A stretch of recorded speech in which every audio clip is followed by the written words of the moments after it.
So let me tell you a story. My name is Danielle Miller and I'm an emergency medicine resident.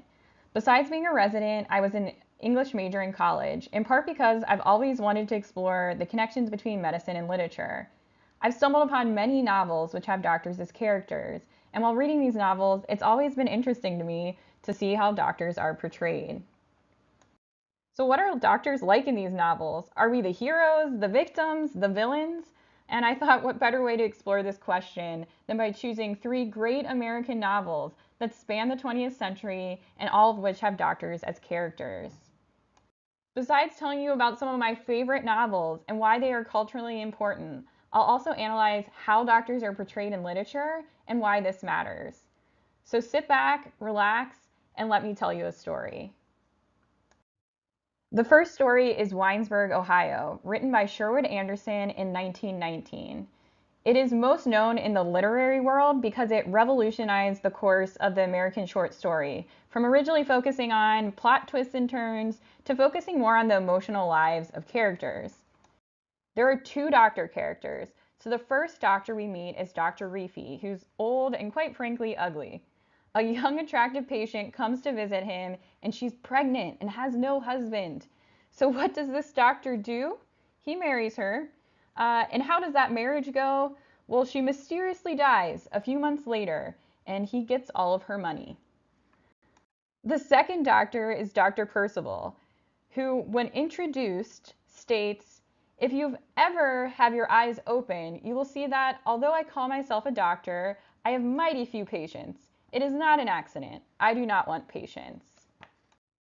So how did this book present doctors? I mean, overall, it is not good. One is a possible gold digger murderer, and the other is a jerk.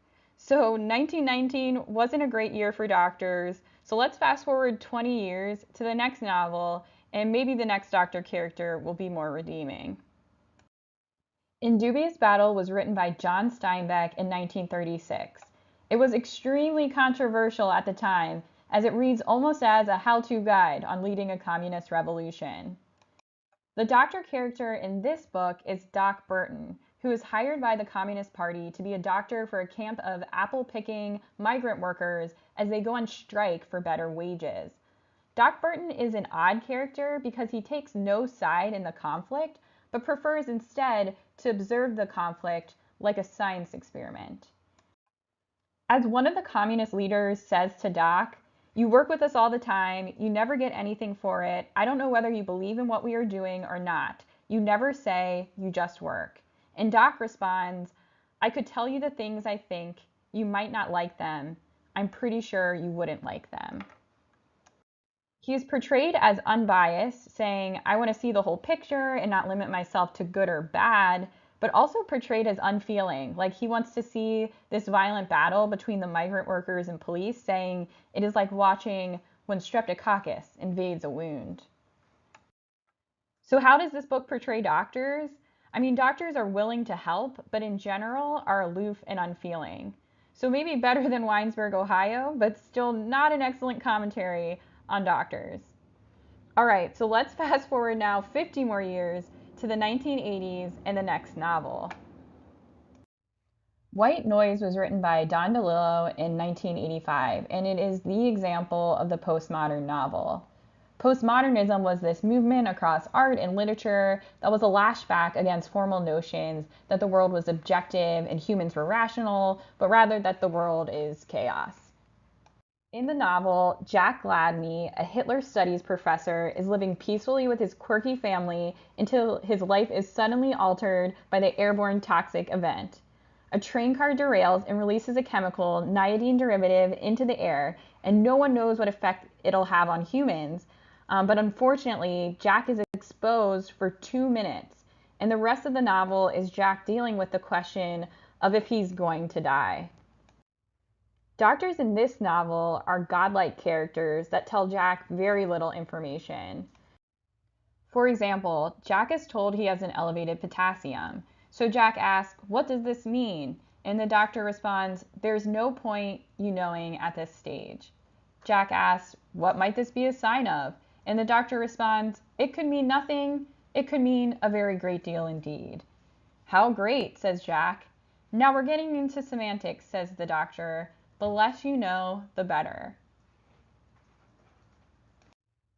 The doctor is like a robot speaking in proverbs and maxims.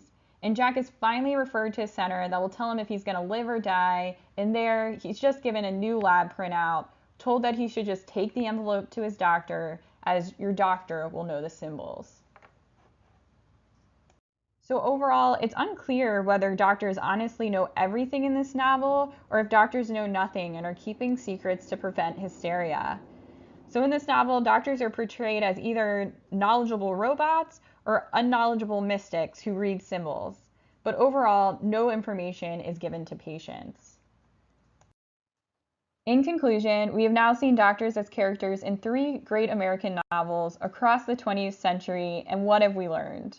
Well, again, if art reflects life, then what are we doing in life that is giving us such a bad rap in art? Granted, we've made some improvements over the 20th century, from true villains in Winesburg, Ohio, to aloof, unfeeling voyeurs in Dubious Battle, to robot geniuses in White Noise. But clearly, the 20th century picked up on the fact that as doctors, we have become progressively more estranged to our patients. So what can we do? Maybe the next 100 years or so, we can all work on becoming slightly more compassionate doctors. Or alternatively, just hiring a good PR rep.